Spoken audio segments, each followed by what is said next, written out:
эфире новости, в студии Кристина Якупова. Здравствуйте. Более 180 лесных пожаров действуют на территории республики. Продолжается борьба. Порядка 5000 домов могут попасть в программу соцгазификации в Якутии. День военно-морского флота отмечают якутяне. 181 лесной пожар действует на территории республики. Об этом в ходе брифинга оперативного штаба сообщил Дмитрий Садовников. За сутки огнеборцы ликвидировали 41 пожар, локализовано 14 и 52 тушатся. На месте работает 2108 людей и 262 единицы техники. 634 человека привлечено из Федерального резерва и 576 прибыли на территорию Якутии из других регионов. При этом, как подчеркнул первый заместитель председателя правительства, на особом контроле находятся лесные пожары у поселков Магарас, Кюэрелях и Ерт горного района. Была угроза участку населенного пункта Кентик в Верхневилюйском районе. Пожар, который пошел по верховому.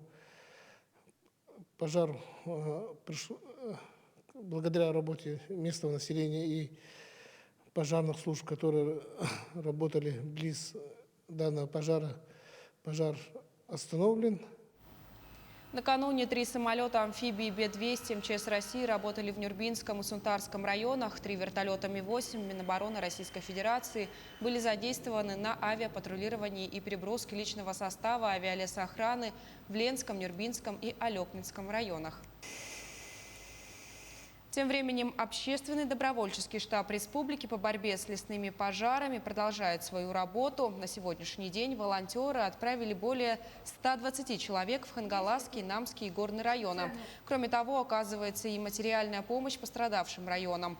Так, в ближайшее время будет организована поставка снаряжения, медикаментов и экипировки Тампонскому, Нюрбинскому и Татинскому районам. Между тем, сотрудники штаба отмечают острую нехватку ресурсов и добровольцев на длительный период работы. Вторая проблема – это по транспорту. Люди, конечно, помогают, общественники помогают, органы власти помогают, но бывает, что так, что вечером в 8 часов надо будет выехать на точку, привезти, отвезти. Значит, мы здесь, конечно, испытываем какие-то сложности.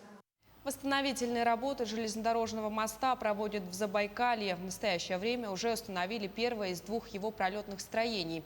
Напомню, мост на Транссибе обрушился 23 июля. Инцидент произошел вблизи села Нижняя Куэнга на перегоне Куэнга-Укурей.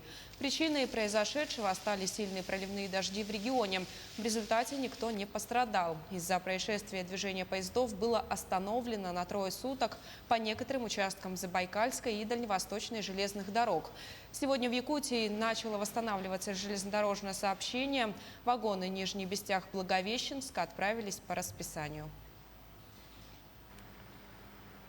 Выставка «Улица Дальнего Востока» будет открыта во Владивостоке в рамках 6-го Восточного экономического форума с 2 по 7 сентября. На ней будут представлены уникальные особенности регионов, их экономический потенциал, туристические возможности и культурные традиции.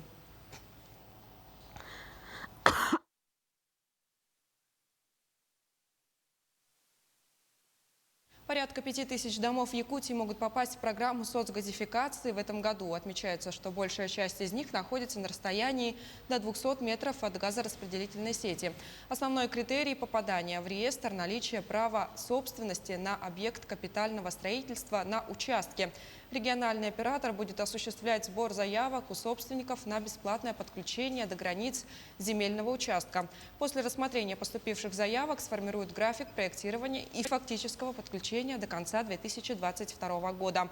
Рассматриваются все 11 газифицированных районов Якутии. Программа позволит жителям республики сэкономить порядка 52 тысяч рублей.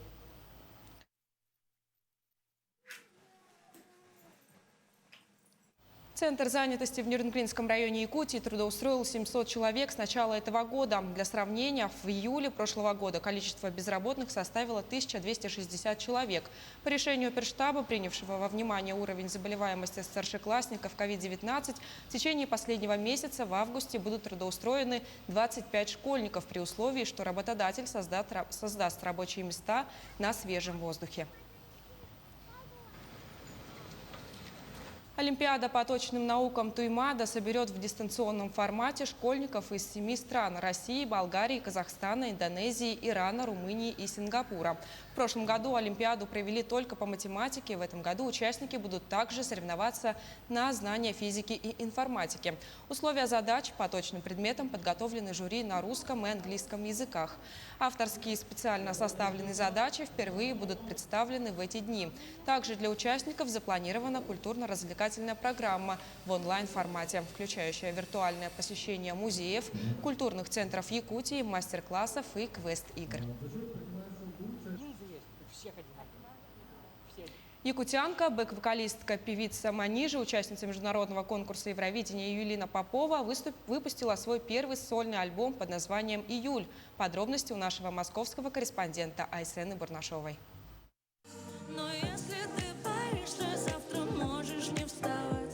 Мне просто пришло это название, просто потому что меня зовут Юлина, я родилась в июле, июль — это 7-й месяц, все сложилось.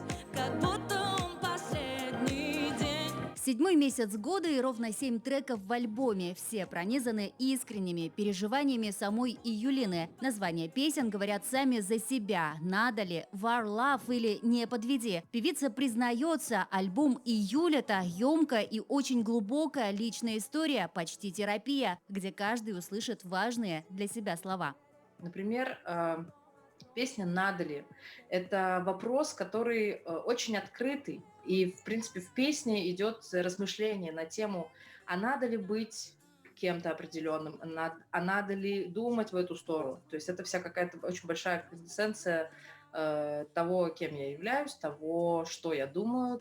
Альбом написан в стиле emotional pop. Каждый трек украшает микс инструментала, электроники и, конечно, этномотивов. Но только не подведи меня. И если музыку и тексты песен для альбома девушка начала писать еще в 2018 году, то усиленная работа над сольником началась в прошлом, во время локдауна. Сегодня альбом «Июль» можно найти на всех крупных стриминговых площадках. В соцсетях якутянка уже получает бурный фидбэк от слушателей. Поздравляю с большой работой всю команду. Пусть твоя музыка живет повсюду. Супер новость. Поздравляю, уже слушаю на работе альбом. Это дикий кайф. Дальше больше. В ближайшее время состоится онлайн-презентация альбома. Во время концерта и Юлина исполнит новые треки и расскажет об истории их создания. Известно, что насыщенная программа виртуального вечера затронет и тему лесных пожаров в Якутии. Все собранные от концерта донаты певица планирует направить на борьбу с огнем и помощь волонтерам. Айсена Бурнашова, Виктор Олесов, Москва. Памятный день отмечает военно-морской флот России. Празднование события не обошло стороной и якутских военных. Так, торжественная колонна проехалась по улицам столицы республики и традиционно остановила ход на 202-м микрорайоне. Сам праздник был установлен указом президента Российской Федерации от 31 мая 2006 года. Всех служивших на военно-морском флоте поздравляю с праздником. Всем желаю крепкого флотского здоровья. А остальное, конечно же, можно купить. С праздником, братья. Как на «Титанике» все были богаты, здоровы, но удачи не имели. Всем удачи! Ура! Жаркая погода ожидается в августе в Якутии. Температура выше нормы на 1-3 градуса. Осадков будет около нормы и меньше. Отмечается, что после дождей, прошедших недавно на территории Горного, Тампонского районов, в заречных районах, пожаров стало меньше и задымление уменьшилось. Бегемот в лондонском зоопарке охлаждается в воде по мере усиления жары в Великобритании. Метеорологи впервые присвоили янтарный уровень погодной опасности в регионе, рассказывает Анастасия Дмитриева. Ники, карликовый бегемот в лондонском зоопарке, в среду была снята на видео сотрудниками, охлаждающейся во время купания. Этот вид млекопитающих обитает на западе Африки. Но, несмотря на врожденную устойчивость к высокой температуре, 19-летняя самка не слишком спешила выходить из воды. Ники вряд ли ориентировалась на прогноз погоды, но ее купание совпало с тем, что британское метеорологическое управление опубликовало свое первое в истории предупреждение янтарного цвета об экстремальной жаре. Новую шкалу опасности Метеобюро запустило в начале июня, чтобы люди лучше оценивали риски, которые несет в себе палящий зной. В последние дни солнце печет на большей части Великобритании, и ожидается, что температура будет расти, достигнув 33 градусов по Цельсию в некоторых западных районах страны, сообщили синоптики. Духота в Англии установилась, когда Европа переживает лето с экстремальными погодными условиями. На смену жаре в Германию, Бельгию, Нидерланды и Италию пришли проливные дожди, которые вызвали наводнения. Рекордный зной в этом месяце унес жизни сотен человек в Канаде и Соединенных Штатах. На этом выпуск подошел к концу. Наши корреспонденты продолжают следить за развитием событий. Оставайтесь с нами, не переключайтесь.